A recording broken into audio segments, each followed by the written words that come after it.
Hello and greetings, everybody. What's going on? I hope all is going well with you guys today. This your girl Tiffany French coming through live in effect. So make sure that you guys hit the subscription, hit the notification bell, and share the channel whenever I come on. All right. And so February is a month of Black History. So with that being said, by that being the case, we want to make sure that we start off this Black History right. And Black History is 365 days in a year, but February happened to be a significant month which Black History is celebrating. So Black History was founded as Negro Week by the historian himself, Carter G. Woodson. He was the founder of Negro Week. He was a very prominent figure in the Black community, okay? So he valued history so much that he dedicated the week for Negroes. Then eventually it became a month in honoring him and his dedication, his work that he has done within the Black community. So today is February the 1st, and I want to go ahead and start off with a story about a individual who was very dedicated into making sure that he create a foundation, establish a settlement for African Americans so they have somewhere to go, especially those who were runaway slaves, etc. And so the person that I'm talking about is Benjamin Pap Singleton. And who is Benjamin Pap Singleton? Well, let's look him up. All right, so I hope you guys can see my screen. All right, so Benjamin Pap Singleton, which is this guy right here. All right, that's him. Now, he was born on, some sources say he was born on January the 30th, 1809. That was some sources say. But anyways, it said he was born. He was an American activist and businessman best known for his role in establishing African American settlements in Kansas, which is Kansas, Missouri. A former slave from Tennessee who escaped to freedom in Ontario, Canada in 1846. He soon returned to the United States and settling for a period in Detroit, Michigan. He became a noted abolitionist, community leader, and spokesman for African American civil rights. All right, and he returned to Tennessee during the Union occupation in 1862, but soon concluded that Blacks would never achieve economic equality in the white-dominated South. After the end of Reconstruction, Singleton organized a movement of thousands of Black colonists known as Escodesters to found settlements in the free state of Kansas. A Black prominent voice for early Black nationalism, he became involved in promoting and coordinating Black-owned businesses in Kansas and developed an interest in the Back to Africa movement. All right, so here it is. All right, it says, although it is known that Benjamin Singleton was born in 1809 into slavery in Davidson County near Nashville, Tennessee, details of his early life remain scant. He was the son of a white father and an enslaved Black mother. As a youth, he was trained as a carpenter, but regretted never learned to read and write. Reportedly, Singleton made several attempts to run away, but was unsuccessful. In 1846, Singleton managed to escape to freedom. He made his way north along the Underground Railroad to Wisner, Ontario, and remained there a year before relocating to Detroit, Michigan. In Detroit, he lived as a scavenger and used what resources he could to help other escaped slaves find their way to freedom in Canada. Singleton lived in Detroit until after the Civil War was underway. During this time, he worked as a carpenter. All right, so Singleton was one of the children of interracial parents, right? But his father was, of course, a slave master. His mother was an enslaved black. So you know what that meant, right? His father was nowhere in the picture. And during that time period, white men who had children with black women, they weren't required to be in the picture. They didn't have to take on responsibility and taking care of the kids. So it was left up to the black woman. Okay. Now, like many, he escaped from slavery and he went to Wisner, Ontario, which is in Canada. And from Canada, he moved to Detroit, Michigan. Now, let's look at how he ended up in Kansas, in the state of Kansas. So earlier, I thought it was Kansas City, Missouri, but obviously it was Kansas. That's how he ended up. So let's find out. So let's look under separatism. After the Union Army occupied Middle Tennessee in 1862, Singleton returned and took upon residency in Nashville, Tennessee, believing his freedom would be protected within Union lines. He worked as a cabinet maker and coffin maker. As freemen were still subject to white racial violence and political problems, Singleton concluded that blacks would have no chance for equality in the South. Disgusted by political leaders who failed to deliver on promises of equality for freemen, in 1869, Singleton joined forces with Columbus M. Johnson, a black minister in Sumner County, and began looking for ways to establish black economic independence. So right here, it says that in 1874, Singleton and Johnson founded the Edgefield Real Estate Association with the goal of helping African Americans acquire land in the Nashville area.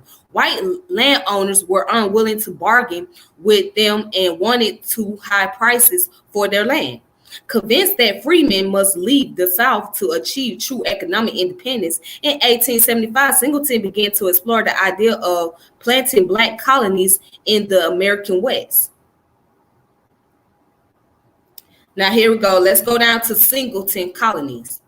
In the summer of 1877, Singleton led approximately 73 black settlers to Cherokee County near the town Baxter Springs. Once the settlers arrived, they began negotiating with the Missouri River, Fort Scott, and Gulf Railroad for land to build their proposed Singleton colony. Their timing was late, as rich lead deposits had been discovered in the area the previous year, which led to a mining boom and caused land prices to rise too high for their funds. Without the ability to buy land, they could not create a colony in Cherokee County. Singleton began looking elsewhere. And then down here, he searched for government land which his settlers could acquire through the 1862 Homestead Act. He found some available land on what had been the former Kaw Indian Reservation near the township of Dunlap, Kansas, on the borders of Morris and Lyon counties. Dunlap was situated along the tracks of the Missouri-Kansas-Texas Railroad, familiarly called the KT Railroad, which extended into Kansas from Missouri. The land was marginal, but in the spring of 1878, Singleton settlers left Middle Tennessee for Kansas via steamboats on the Cumberland River. The following year, they officially established the Dunlap colony. More than 2,400 settlers immigrated from Nashville and Sumner County areas. Most settlers lived in dugouts during their first year on the Great Plains. They stuck it out and made the colony a success. Now let's talk about the Exodusters. By 1879 of the Great Exodus, 50,000 freemen known as Exodusters had migrated from the South to escape poverty and racial violence following whites regaining political control across the former Confederacy. They migrated to Kansas, Missouri, Indiana, and Illinois, seeking land, better working conditions, and the chance to live in peace.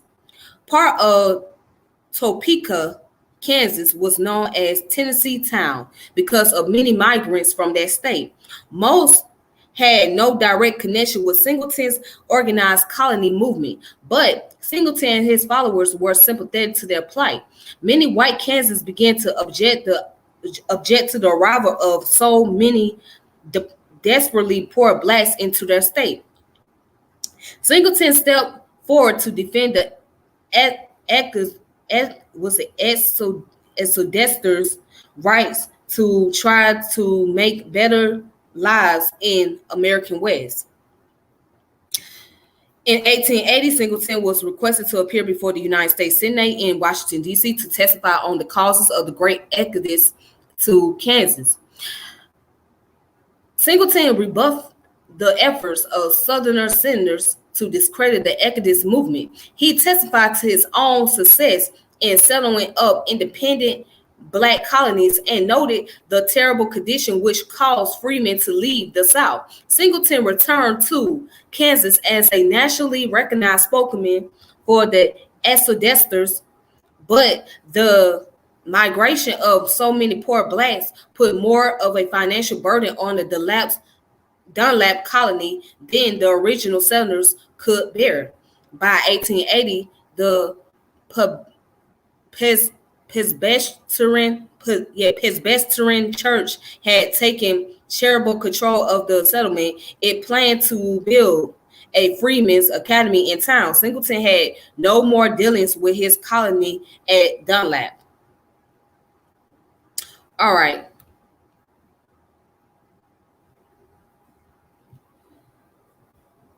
So, Pap Singleton took all the runaway slaves with him, and they migrated over to the Kansas, Indiana, Illinois, and Missouri area.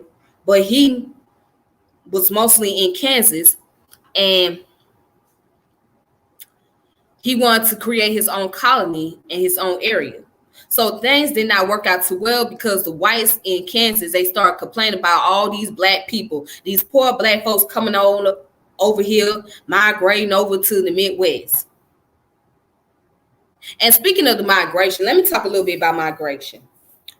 All right. People been migrating for a long time.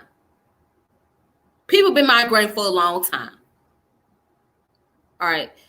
And with Blacks, in particular here in the United States, they did a lot of migration because they was looking for opportunities and they was looking for some place to be safe and secured. So a lot of Blacks from the South, they migrate not just during the Great Migration period, but after slavery, after the Reconstruction era, many of them settled to different places. They went up north just so they can be able to have businesses and be able to start families and start a whole new life. And even in the Great Migration period, they did the same thing. Now, and today, you see more people coming from up north, like up in the Midwest area and East Coast, and they coming down south, only because they're seeking opportunity. You know, they come to places like Georgia, Atlanta, for example. So Atlanta is like that mecca for many Blacks to start businesses, get into real estate, or get into the music industry, get into the movie industry, or even have their own television shows. Atlanta is that foundation for a lot of Black people. So Atlanta is like the Black Hollywood in the nutshell. All right. So people are going to go where the popularity is at. People are going to go where they can find opportunity. That's what they're going to do. So for those who may get mad that, oh, there's too many people from up north coming down south, you can get over it. You can get over it because there was so many Black folks from the South going up north. So hell, those same Black folks from up north coming to the South. because they seek an opportunity in the South and they see that there's better opportunity for them to make more money. That's just how it is. People migrate. People do that. They move around. That's just part of humanity. That's part of the culture. Everybody's not going to be stuck in one society, in one community, in one area. Okay? They're going to move around. So let me go ahead and continue. The final years. So in 1881, Singleton was 72 years old, and most people refer to him affectionately as Old Pap. He was still a formidable figure and used his reputation to bring together blacks into an organization called the Colored United Links. The goal of the Colored United Links, which he created in Topeka, was to combine the financial resources of all black people to build black-owned businesses, factories, and trade schools. The CUL formed in 1881 and held several conventions. The organization was successful enough locally that Republican Party officials in Kansas became interested in its potential political strength. Presidential candidate James B. Weaver of the Greenback Party met with the CUL, which is the Colored United Links, leaders to discuss fusion between the two groups. After 1881, the CUL membership flattered, however, and the organization soon fell apart.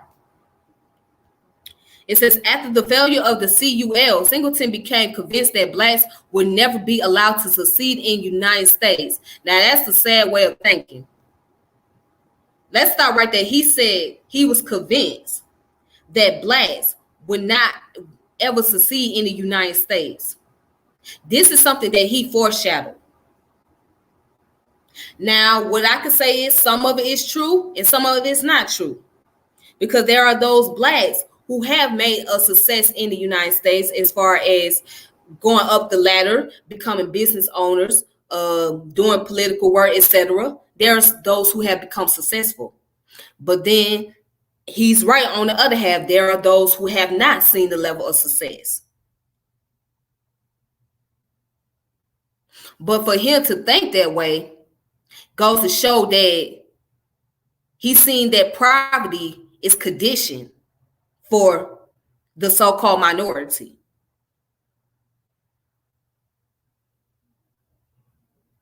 Poverty was considered as the norm back then.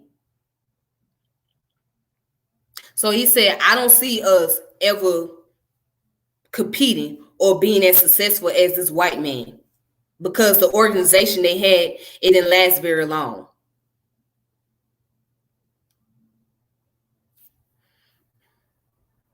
So, all right, let me go ahead and continue.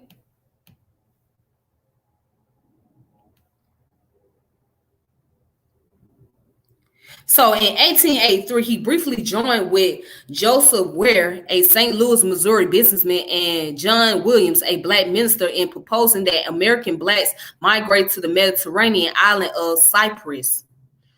That idea was not developed. Okay, so in 1885, Singleton moved to Kansas City, where he began to organize around Pan-Africanism. In 1885, he founded the United Transatlantic Society with the goal of having all blacks relocated from the United States to Africa, where such Western influence colonies as Sierra Leone and Liberia had been founded by Great Britain and the United States, respectively. In this time period, Bishop Henry McNeill Turner also had his own proposed African migration movement. The UTS lasted till 1887, but never sent anyone to Africa. In poor health, Singleton retired from his life of activism. He raised his voice one final time in 1889 to call for a portion of the newly opened Oklahoma Territory to be reserved as an all-black state. Benjamin Singleton died on February 17 in Kansas City, Missouri. He was buried in Union Cemetery, Kansas City, Missouri on February 26, 1900. Now, let's look at his family life. It says Singleton married and was the father of several children. Two of his children, Emily, born about 1840 in Tennessee, and Sarah, born about 1858 in Michigan, wrote letters to their father from East Nashville, Tennessee during the mid-1880s. An undated note regarding Singleton's testimony before the U.S. Senate Committee in 1880 quoted Singleton as saying, "I have been a slave, fled to Canada when my children were small, and 19 years after when I returned, they were grown." His son, Joshua W. Singleton, eventually settled in Allensworth, California, a Black agricultural settlement founded in Tulare County. Joshua grandchildren through his married daughter, Virginia Louise Williams, and her husband, John, were John William Jr., Midget Williams, and Charles and Robert Williams. As young adults, they started singing together in Bay Area as the William Quartet. In 1928, they started touring as the Williams Four. In 1933, they had a successful tour in Shanghai, China, which was a destination for increasing numbers of European refugees, and Japan. Midget Williams also sang as swing jazz soloist in the late 1930s and 1940s. She recorded with a group as Midget Williams and her Jazz Jesters. All right, so the legacy and honors. In 2002, American scholar Malifi Kente Asante listed Pap Singleton as among the 100 greatest African Americans. History of colonies. Singleton did not establish his real estate association prior to the 1874 and did not make his first scouting trip to Kansas until 1976. The Singleton colony in Cherokee County failed almost immediately after being settled. Nicodemus, Kansas was found independently in 1877 by Black settlers from Kentucky, a full year before Singleton founded his Success colony at Dunlap. All right. So at the bottom of the page is the notes and it's the reference. And I will show you some more reference that you can look at if you're interested in finding out more information about this gentleman here, Benjamin Pap Singleton.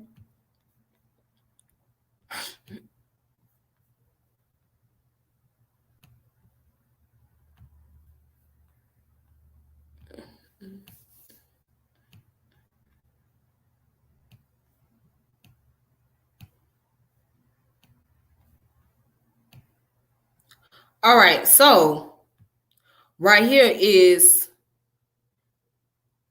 the archive.org, and the book is called Great Negroes Past and Present. All right, so right here, this is Mr. Singleton. It says all colored people that want to go to Kansas on September the 5th, 1877 can do so for $5. Now, back then, $5 was a lot of money.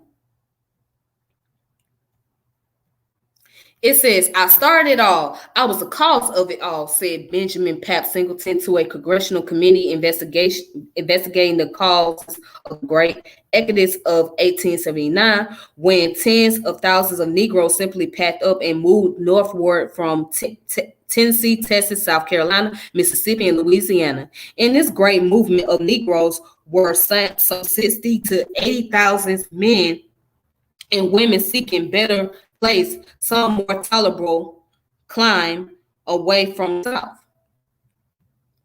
Pap Singleton was only partially right in his statement to the congressman. Other causes for the migration were economic exploitation, denial of political recognition, and dreaded activity of the Ku Klux Klan. The Negroes' buoyant dreams of early Reconstruction had changed to a nightmare of repression in many parts of the Deep South. Pap was the piper urging them away. And it goes on to say, a native of Tennessee, Pap Singleton had escaped from slavery, of course, For a time, he lived in Canada. All right, after the Emancipation Proclamation, he returned to the South. So it goes on to say, in 1873, Pap led some 300 Negroes to Cherokee County, Kansas, to found Singleton's colony. Henry Adams in Louisiana and Isaiah T. Montgomery in Mississippi also had a northbound migration from their respective states. On foot, by boat, rail, and horseback, they swarmed into Kansas and Missouri and went as far north as Indiana and Illinois. Over 5,000 Negroes left South Carolina in 1 week. In 20 months, Kansas was inundated with over 19,000 exodusters, as they were called, although these Negroes did not find in El Dorado and had to be assisted by Northern philanthropy. Few returned to the South. The Great Exodus halted in 1881. Pap Singleton died in Tennessee, the state where he was born.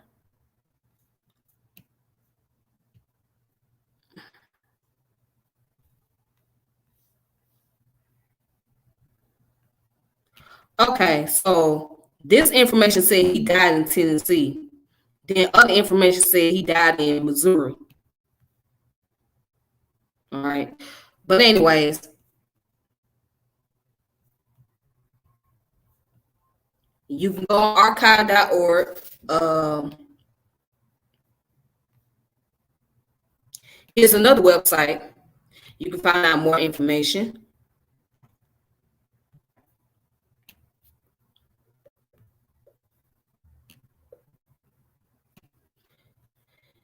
It is Kansas Historical Society, Kansaspedia, which is the Encyclopedia of Kansas. Okay, so there where you can find more information about Bishop Singleton.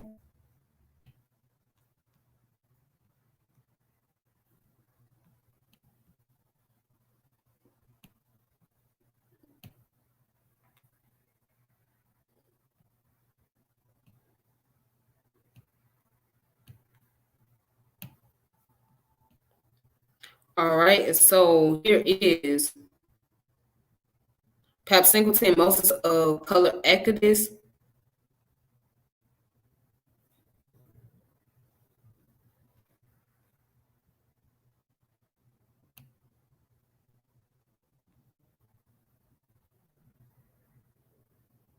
All right. So it's written by Professor Walter L. Fleming, Louisiana State University. So this was founded on journals.uchicago.edu. So I guess it comes from the University of Chicago. But this comes from the American Journal of Sociology.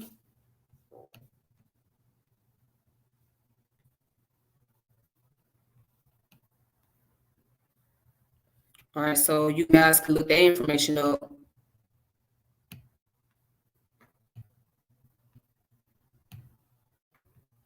All right, I'm gonna skip that. Now let's go ahead and look at another source, the last source. This one is called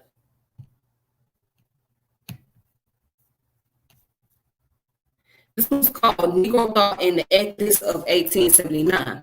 Billy D. Higgins.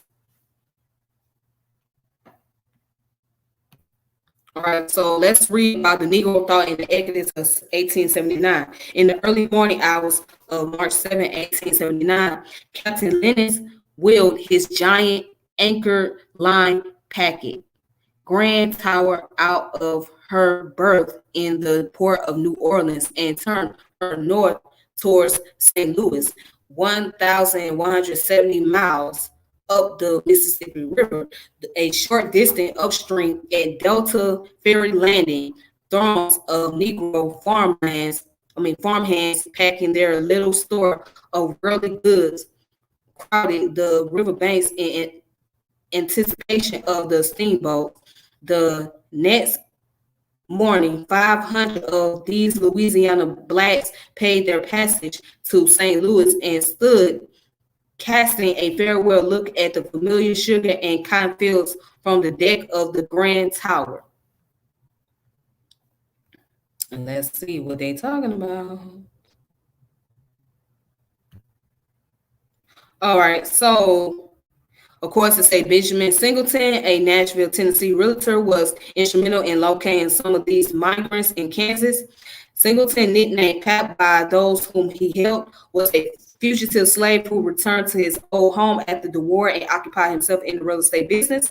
Singleton shared the popular belief that economic independence underwrote political and civil achievement in his efforts to secure good farms for Tennessee Negroes. However, he was stymied by exorbitant land prices. To this was added Singleton's observation that in the South, the whites had too many competitive advantages over the Negroes and that his race was coming down instead of going up. As a result, Pap became an immigration advocate, impatient to see Negroes move to more bountiful surroundings, which he initially believed could be found in Kansas. He began his migration campaign in 1869. For 10 years, he proclaimed the merits of moving out of the South. It was this tenaciousness, coupled with his flamboyant testimony before the Congressional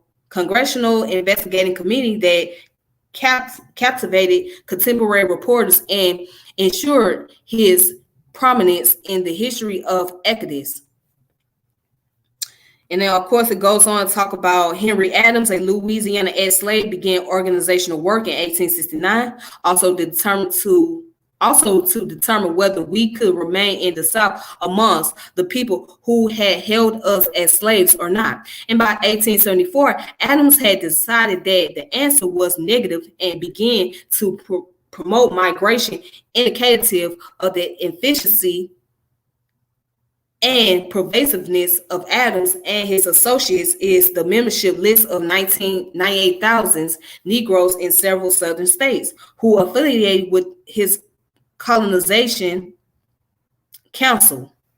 So it says on here, both Singleton and Adams made their appeal to working class, foreshadowing the approaching clash of interests brought about in Negroes community by the Exodus was the conscious exclusion of certain occupation from the fledgling migratory groups. To join his movement, Singleton recruited the men that worked and testified later that not a political Negro was in it. Singleton implied under questioning by Minnesota Senator William Windom that those Negroes who owned their homes and who were therefore in good circumstances soft-pedaled bad condition and the need to migrate. And so with that being said, that's all the information I'm going to read on. If you want to look more into it, you can look on the Negro Thought and the Exodus of 1879, which was published by Atlanta University. But at that time, it was Atlanta University. All right, and it was published in 1971 or 1969. Well, it says here 1971, volume 32, number 1. And here's the page number. Got it highlighted for you. All right, so you can look up www.jastor.org, www.jastor.org. All right, you can look that up for yourself, and you want to check out more information, there it goes. All right. So, with that being said, that concludes this series of Black history. Well, of course, I do Black history every time I get on my page, but since this is Black History Month, that concludes the first individual for Black History Month. But Black history is 365 days a year. If you guys want to go ahead and show some love and appreciation for what I do, you can send the Cash App information at the bottom of the screen. You're more than welcome to do so. So it's not an obligation. You don't have to, but if you want to and you feel like, hey, you know, I want to show some appreciation, give you some, you know, a little something for what you're doing, you can do that as well. So it's right here at the bottom, Cash App, $Tip World, if that's what you want to do. But other than that, I thank you guys so much for tuning in, watching. Make sure you check out the channel, hit the notification bell, share the channel, like the channel, share this video, especially by this being Black History Month. This is a good time to share the video. So I will continue with you guys tomorrow. If I can't get on here tomorrow, which more than likely I probably won't be on here tomorrow, so I'll just post up.